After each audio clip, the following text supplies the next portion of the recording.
Hamas, Hamas, Hamas. Event. Even to Pause. this day, we hear it's Hamas. Yeah. That's also how you know it's propaganda, because she doesn't want to say October 7th. She can't even say the day. And this is not to justify everything that has been done by Israel. Of course not. We haven't counted any follow-ups yet, have we? Continue. Hamas. What is Hamas? Hamas are people who have had their homes taken from them, who, if they live in Gaza, have not been able, basically been in an open-air prison for certainly the last 20 years.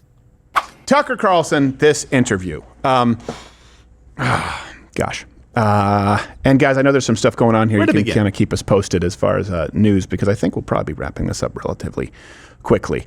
There's a lot of infighting going on right now, and I've been around. One of the luxuries that I have in having been sort of a first mover going to YouTube and online content in, I think, 2008 or so, is kind of seeing the rise and fall and the factions that have taken place on the conservative right. And that includes, sort of the old GOP, sort of George W. Bush guard, the rise and fall of the alt-right that was a big thing where it was just memes and sort of edgelords. You've sort of seen this pro-Israel lobby first portion kind of be pushed out a little bit into the wings. And then you've also seen now some people are kind of like alt-right new nationalists, Christian nationalists, than actually ethno-nationalists. But the truth is, the vast majority, my belief is, in having watched this, the vast majority of people who vote Republican, who are conservative, you share a whole lot in common. It seems to me that at this point in time, that's less represented by those in broadcast talking heads than ever before.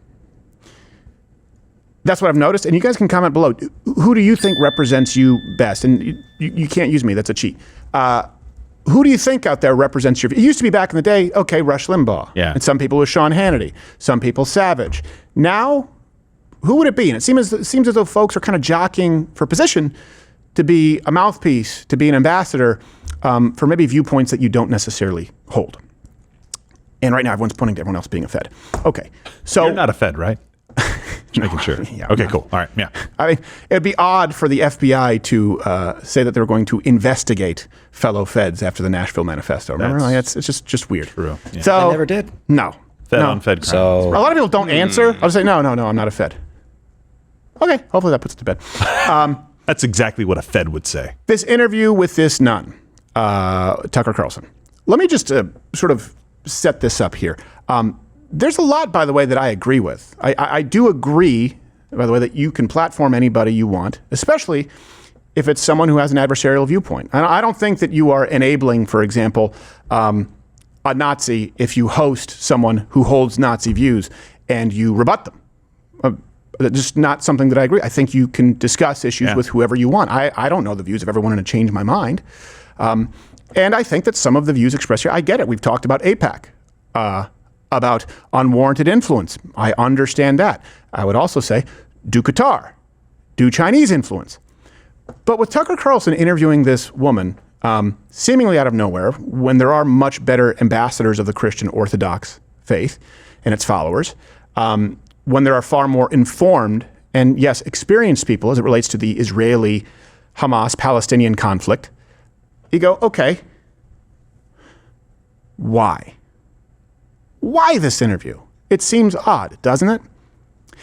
And the issue that I want to draw your attention to, and I'm guilty of it, but I try and be straightforward about it, is the complete inconsistency in the application of questions and interview style. I think you should press your guests.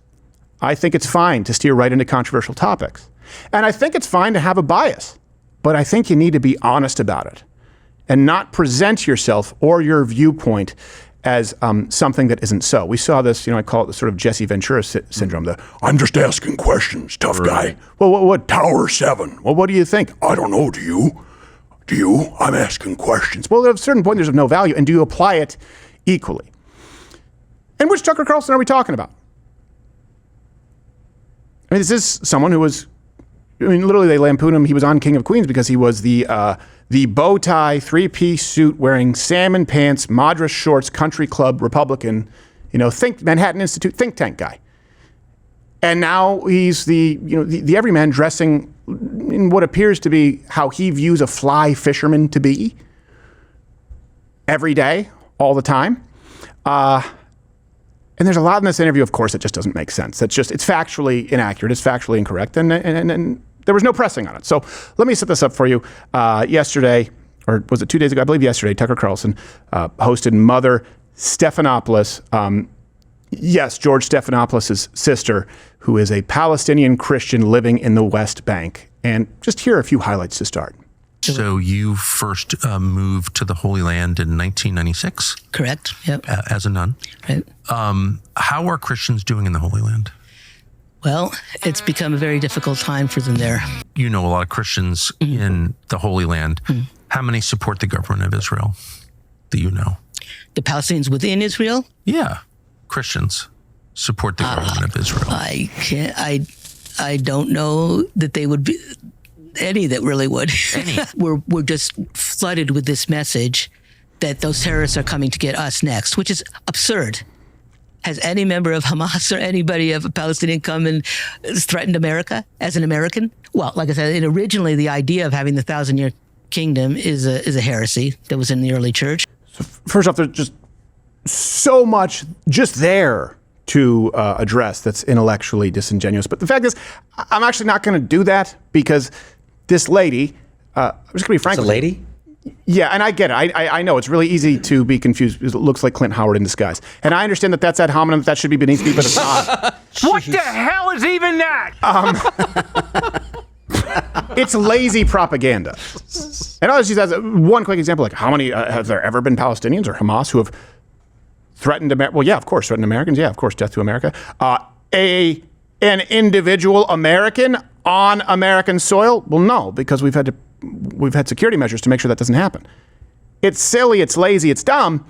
And considering how aggressively Tucker Carlson goes after people with whom we would agree more, for example, Ted Cruz is not perfect. He annoys me, if anything. Yeah. But certainly would align with him on more things than a Hamas apologist. Yes. We're going to contrast the follow-ups, the pressing, the leading questions of a lady like this who just said, Hamas is no, like, come on. Have they ever killed an American, threatened an American on American soil here? Whoa, hold on a second. I thought we were going to have an honest discussion. So let's go to who first. Who is Mother Stephanopoulos? Of course, George Stephanopoulos' sister, former Clinton advisor and broadcaster, George Stephanopoulos. This is his sister. She's obviously been connected for quite a while. She's a U.S.-born Russian Orthodox nun. She does have a very long history of flat-out lying, just to be clear, factually, in a verifiable way, lying. So in 2002, Palestinian terrorists seized the Church of Nativity in Bethlehem, and they took monks as hostages. And she misrepresented a whole lot of their string of emails written by her accusing Israeli soldiers of shooting up a medical clinic, defecating on its floor, looting, robbing Palestinian homes.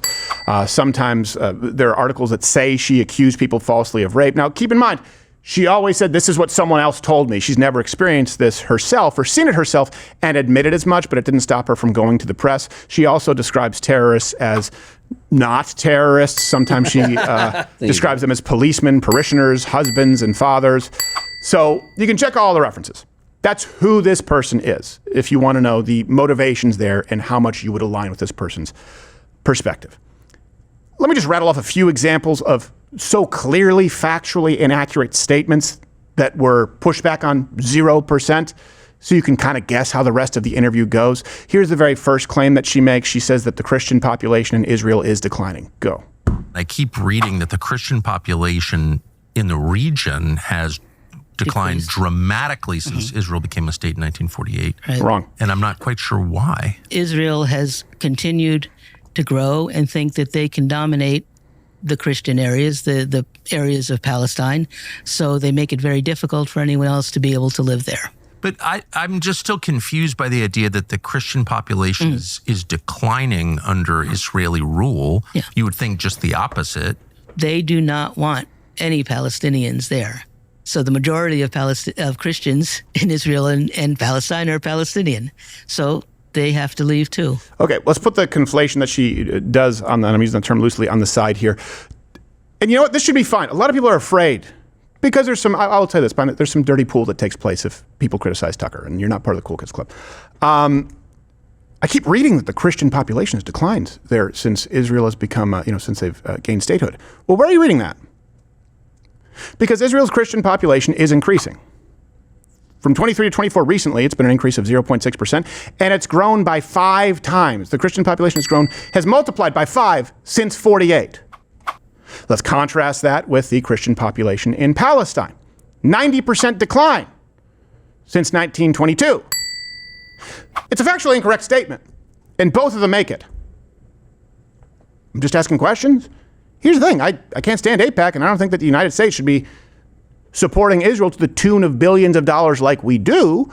I think it's good to have an ally, and I hope that they blow up every single last member of Hamas until they get their hostages back.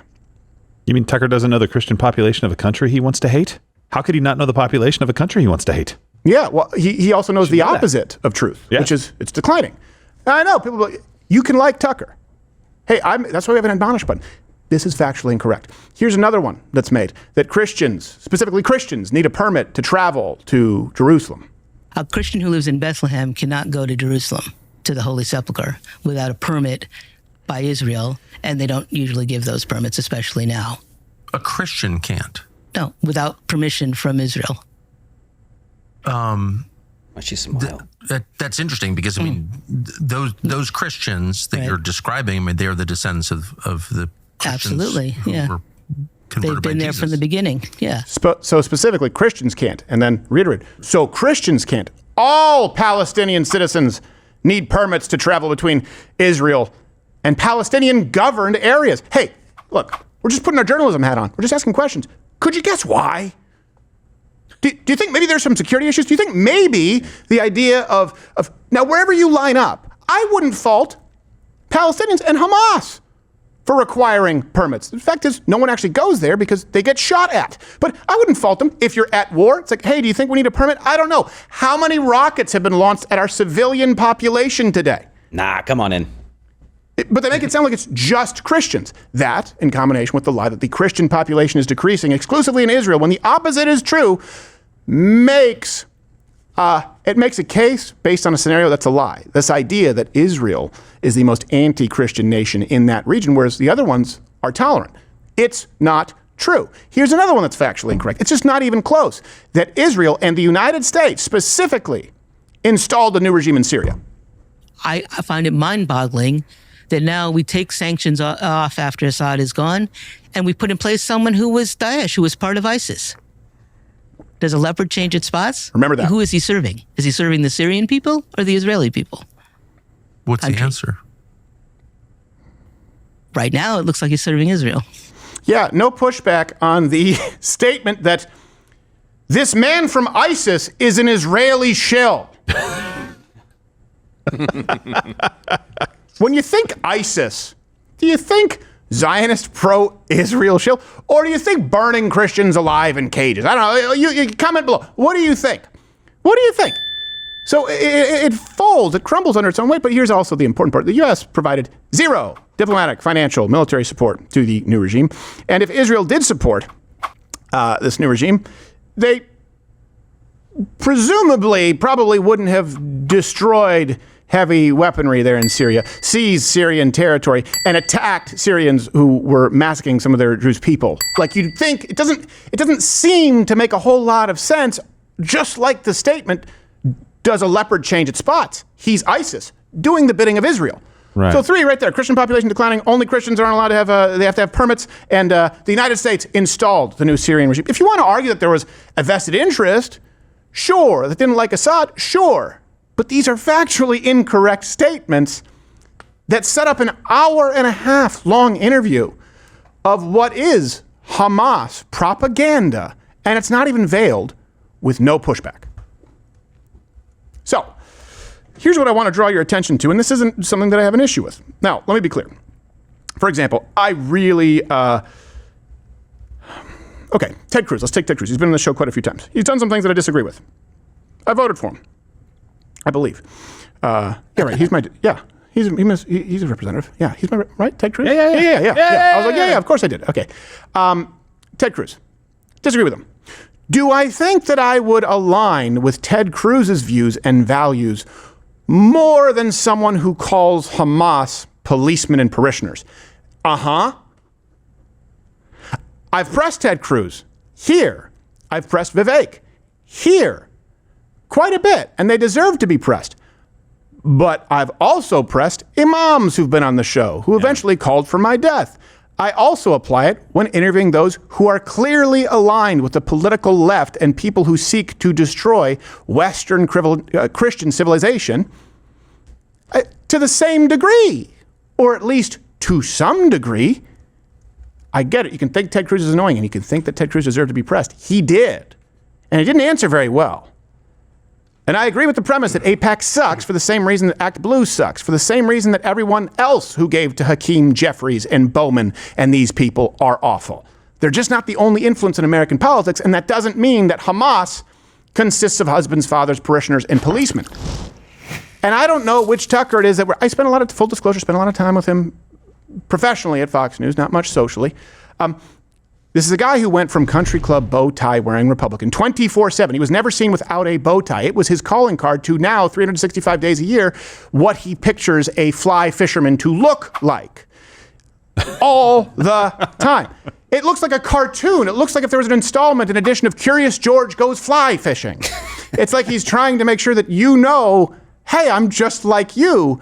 By the way, so is this Hamas apologist with a mustache. So I want to contrast the pushing, the pushback, the questioning of George Stephanopoulos' sister, again, advisor to Bill Clinton. And we've actually put a count here as far as how many follow-ups, pushbacks, in comparison with Ted Cruz. Now, let me ask you this. Who do you think you would disagree with more? Who do you think deserves more of an ideological beating? George Stephanopoulos, a Hamas apologist, or very imperfect and slightly annoying, but probably agrees with you on most things, Ted Cruz. First, Stephanopoulos on terror. Go. Why punish the Christians for Islamic terror? Because I don't think it's Islamic terror that's taking place in the first place. I think we have to disabuse ourselves of that notion that this is a battle between Muslim and Jew, or that, you know, constantly you heard after October, the October event was that Hamas, Hamas, Hamas. Event. Even to this day we hear it's Hamas. Yeah. That's also how you know it's propaganda, because she doesn't want to say October 7th. She can't even say the day. And this is not to justify everything that has been done by Israel. Of course not.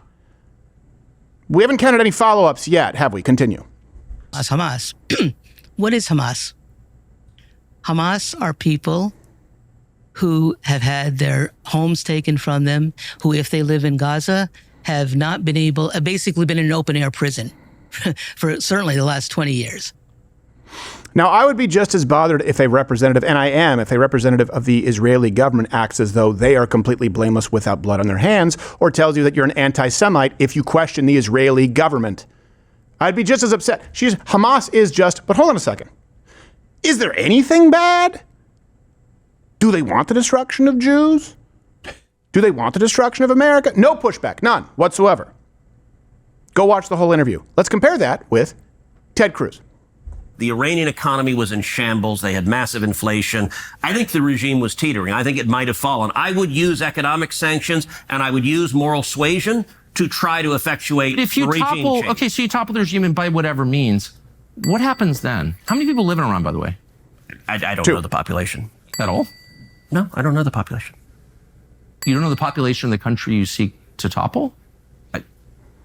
How many people live in Iran? 92 million. Okay. Is it growing or shrinking? Yeah, How could you not know that? How many Christians? I don't sit around memorizing population tables. Well, it's kind of relevant because you're calling for the overthrow of the government. Why is it relevant whether it's, because, it's 90 million or 80 million or 100 million? Why is that relevant? Because if you don't know anything about the country... I didn't say I don't know anything about Okay, what's the ethnic mix of Iran?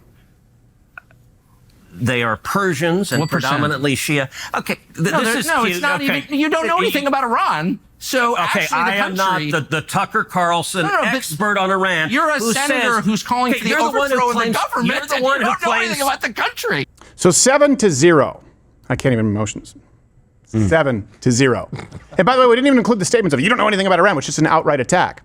Okay, so he's saying that Iran is a totalitarian regime. 7 follow-ups. By the way, deserved a lot of those follow-ups, but 7 follow-ups seemingly with the position of I don't really think they are, and why don't you know?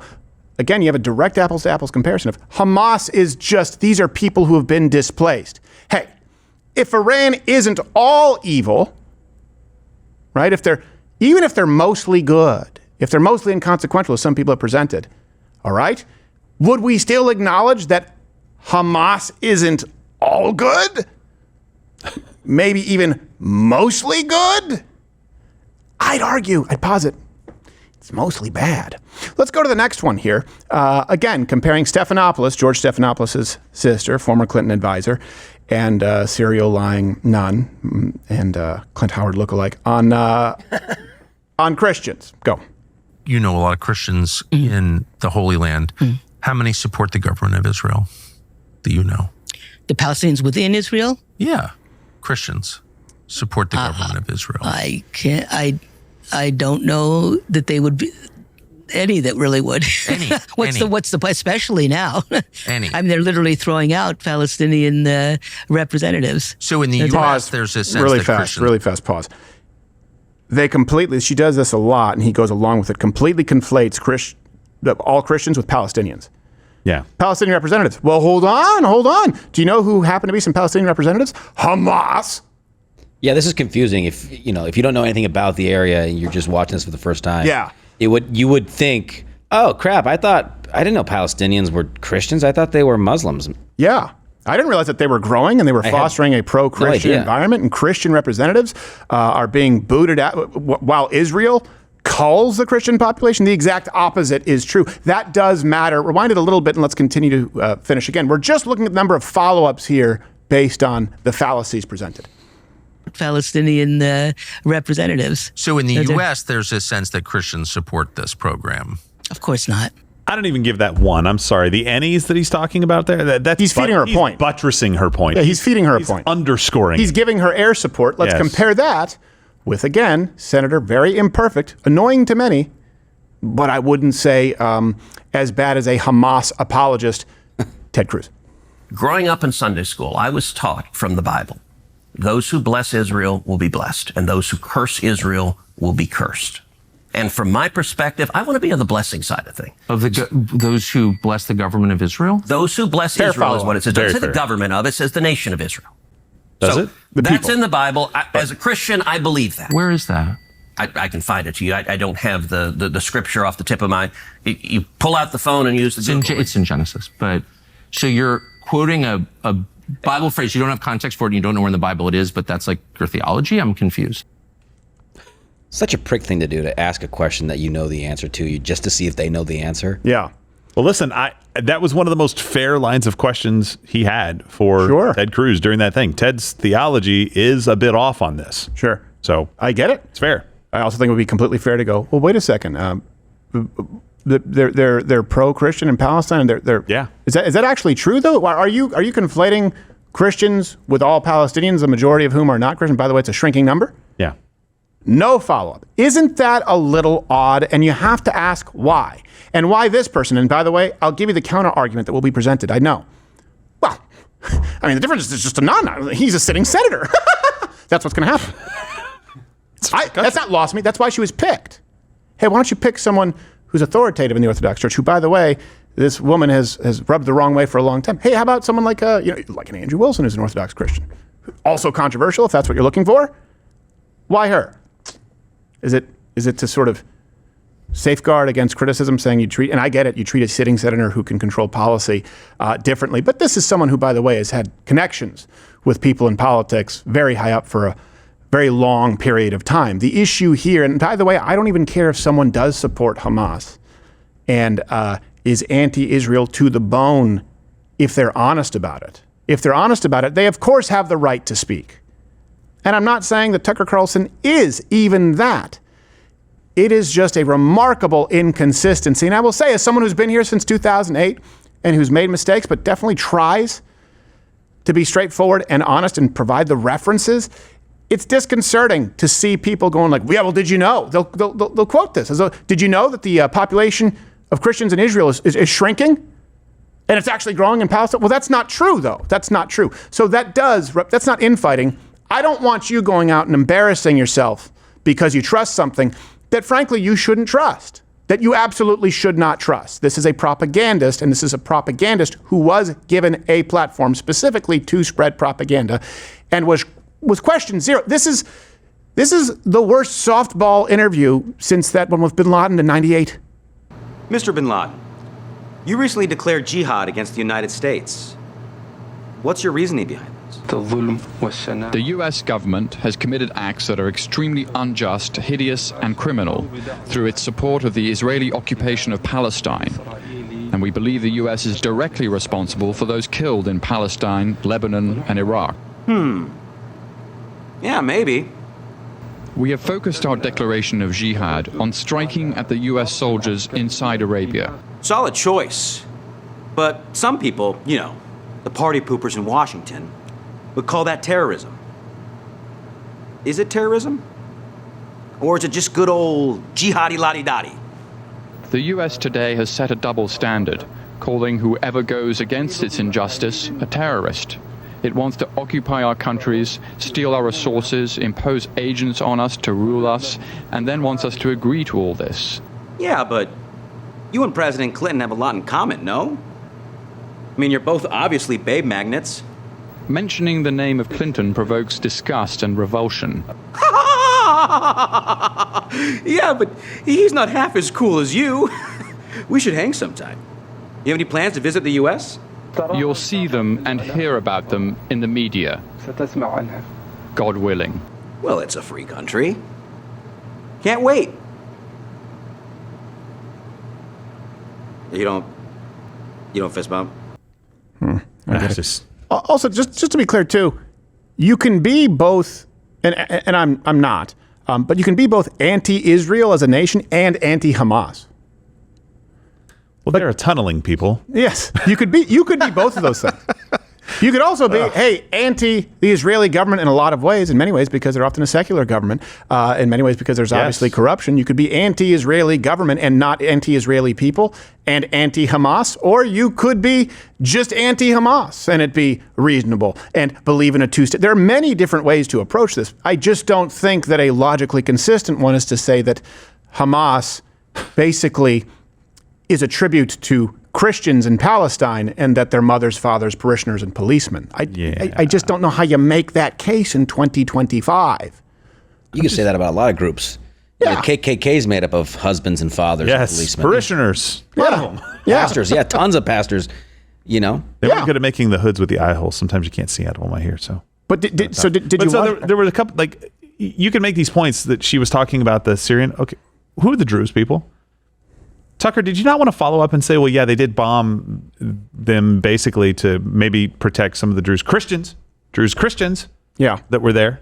That would be an example. That would be just a counterexample of Israel actually protecting Christians. You're like, well, what about some people spit on Christians in Israel.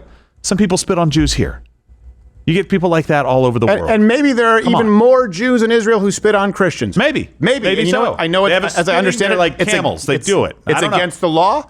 And you could say, hey, you know what? There's more of a problem with spitting on Christians in Israel. And I think that a lot of the Israeli Jewish people don't have a whole lot of respect for Christians. I think that's true in some cases. And still not like Hamas. And still the population is growing of Christians there. Yeah. It's very disingenuous. There's so much there too. She goes like, they're taking control. For example, like this could be this was your father's olive tree and now you can't use it. Well, okay, hold on a second. Like if it was my dad's house, but he didn't make the payments. Like, that's why it's not my house now. Wait, hold on a second. Did he blow up the olive tree? Did he try and tunnel under it to transport terrorists? Like, there's a lot of stuff that's missing here. At one point, one thing that just stuck to me is she goes, well, what I'm trying to say is, what's the difference between, I think she says Jordan. I don't know if she says Jordan and Libya or Egypt. She goes, what's the difference between them and, just a few miles away in the grand scheme of things with Palestine? They're the same. It's like, well, I don't know. Hey, how about you ask those countries why they won't take Palestinians? Maybe they'll tell you the difference. They seem to have known for a very long time. Yeah. They fought to keep them out. And just to be clear, just like when you had multiple people calling for Donald Trump's impeachment over the strike on the Iranian nuclear facility. It was before the strike and after the strike. And I said, I will gladly host anyone to and be respectful and match tone to hash out differences. The same can be said for this. I'd gladly do it. No problem with it. Hey, I guess everyone here is acting like they're calling balls and strikes. I think we have a stronger case to make. Yeah, and I think if you just look at the way that people question, the way that you push back, it almost seemed like it was leading. And I understand that they're going to have conversations prior to this interview. He's going to understand the perspective that she's going to come from and what she's going to present from somebody who lived in the West Bank, not Gaza, West Bank, so a little bit different story. But to not have any pushback for your audience, not even negative pushback, but just clarification pushback, that would be very helpful for your audience, because here's what I am. I'm not pro-Israel. I'm not pro-Hamas. I'm pro-truth. And in this case, probably more than any other case in the world, what we need more than anything is actual truth, facts, not opinions, not these fiery speeches given by people, not staged videos or real videos that are conflated to mean something maybe that they don't mean, not stats that we can't really understand because we've been lied to so many times, or one side maybe have a vested interest in not having a war end because maybe then a trial happened. Like, we just need truth. And when you do interviews like this, you do us all a disservice because you don't press for any real truth. You just go along with it. And if that's your goal, then say it. But if your goal is to interview somebody and try to get to the truth, maybe ask a very nice question. Yeah. Are you sure there's no people that support Christians that support the Israeli government? Are you sure that the population is declining? Because I did some research and it took 0.3 seconds to find out that it's gone 5 times since 1948. Because the point was, since Israel came to the land, the Christian population has been marginalized and they're declining in a place that Christianity values and venerates because of the walk and life of Jesus Christ and the beginning of the Christian faith in Judaism. That's right. Fair. What she was trying to say, that they're being marginalized and they're basically being eradicated, as opposed to Palestine, when the exact opposite is true. The exact opposite is the truth. I don't know how you make this number of mistakes. I honestly, it's dumbfounding to me. But I will say something else. Like, I think that the evangelical church, and of which I guess you would consider me a parishioner, I guess is the term she used. An adherent. Yeah. I think it's warped faith quite a bit. I think it's become a glorified self-help book in a lot of ways. I think it's been watered down, and I have a problem with it. Probably the closest thing that I've had to a crisis of faith is not at all with God or Jesus Christ and him being the only one true way to heaven, period, and all others are wrong. I still believe all that, but I go, I don't really like what the evangelical church has become because it's been far too lenient. So I think that theological questioning is very valid, and I think it's warranted when dealing with Ted Cruz. If you watch this interview, we didn't even pull this clip. She says, and ultimately these people are living off the land, which is the message of Christ. And tolerance and love. That doesn't warrant a question? Because when I think Jesus Christ, I think his message was to live off the land. He was paleo. Like, what is that? Like, what? I would just say, look, if anyone said that I would go, instinctively, what? Yeah, like that police chief in D.C. What does that mean? Yeah, I don't know. I would just go, what? I mean, do you mean being good stewards of it? Sure. I don't understand. I'd love to hear, your opinion on this. And by the way, I hate to see the factions that are being created, but I will tell you that this has not been of the doing of people who want to see change in this country and see us go the right direction and do a 180, I should say, from the socialism that's been inflicted upon us. It's not by those folks. And there are people in the old GOP, and there are people, absolutely, who are rhinos who deserve to be called out. And AIPAC does have too much influence. All of that is true. Also, truth really does matter. That is true. And you know what? You have to give credit where credit is due. By the way, if you are not a member of Rumble Premium, because we're only able to say this, whether you agree, disagree, because of your support. Viewers like you. Mug Club is Rumble Premium. Rumble Premium is Mug Club. Hey, the free content goes away if you don't join, but you get everything ad-free. You get 100% more of this show. You get Russell Brand, Nick DiPaolo, Mr. Guns and Gear. You get all kinds of content. It's your best one-stop shop, and it's what keeps the lights on here. And I hope that, what I mean is if you sign up, or you can try for $9.99 a month, even if you disagree, but understand that we're able to take these positions regardless because of your support. Literally no money from AIPAC, Israel, Qatar, Russia, any investors, any dark banks, take your pick. The answer is no. I know you don't hear that a whole lot. Maybe. You want to know the funding? You see it. Your membership? and no more than one sponsor a day. Today was American Financing. If you buy a shirt, that helps too. That's it. That is 100% of how we are funded here. I don't think anyone else can say it. So, doesn't mean I'm telling you the truth. It means that the only reason I would have to say it is because it's something that I believe, and I've been doing it before I made a dime. I will say credit where it is due. So do click that button and join if you want to continue enjoying this content.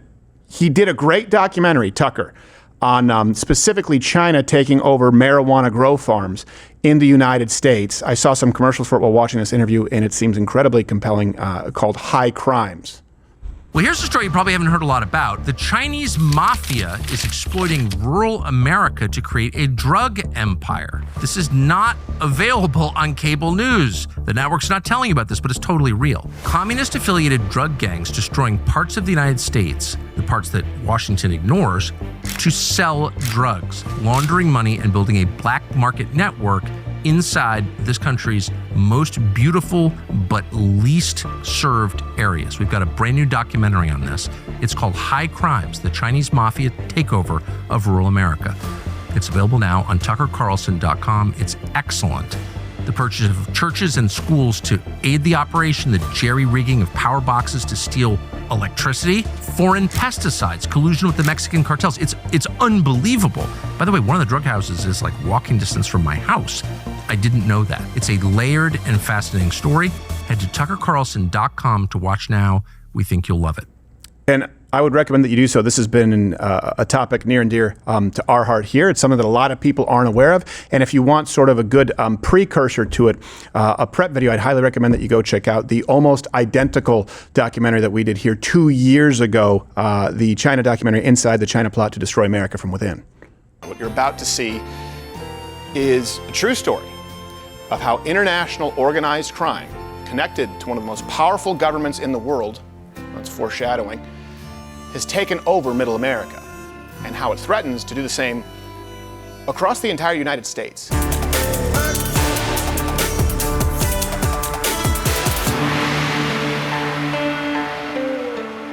We would start investigating that farm, and sure enough, it was one of these Chinese-operated farms where all the workers were Chinese, but yet the owner is listed as a certain person, and it turns out that person is a secretary in a law office. All right, we are out here just north of Hilton, Oklahoma. That's about halfway between the border and Oklahoma City, at the site of a shut down illicit marijuana farm that was taken down by the Bureau of Narcotics last month. A picture that someone took of an email that had circulated amongst Border Patrol, Department of Homeland Security, that said that there were 270 or more illegal Chinese marijuana growing facilities operating in the state of Maine. Following up further on the Maine Wire's reporting, we cross-referenced Quantic's Oklahoma mortgage documents for the name Ying Chan Wang. Real name, don't get mad at me, Ying Chan Wang, who, along with another man named Stephen Ho, real name, signed off on a majority of the loans in Maine. Oh, hello. Yes. Hi. Is Miss Fu in today? Miss Fu? Yeah. Yeah, Fu. We have a scheduled appointment with her. Google Street View has excellent photographs of both Miss Fu's admin residence as well as of J.N. Greengrow, a shuttered weed farm owned by Xu Jiani and fronted by Matt Stacy. A picture is worth 1,000 grams. We don't know exactly how deep it goes, but my God, on the surface, it already sucks, doesn't it, John Cena? Hey, do you like what you saw? I don't know how, because it's on YouTube and we have to cut all the good parts out. So you should tune in live weekdays at 11 a.m. Eastern on Rumble, where we can still speak freely and even use words like and get and so. Whoa. You've been here this whole time? Yeah. Snuck in.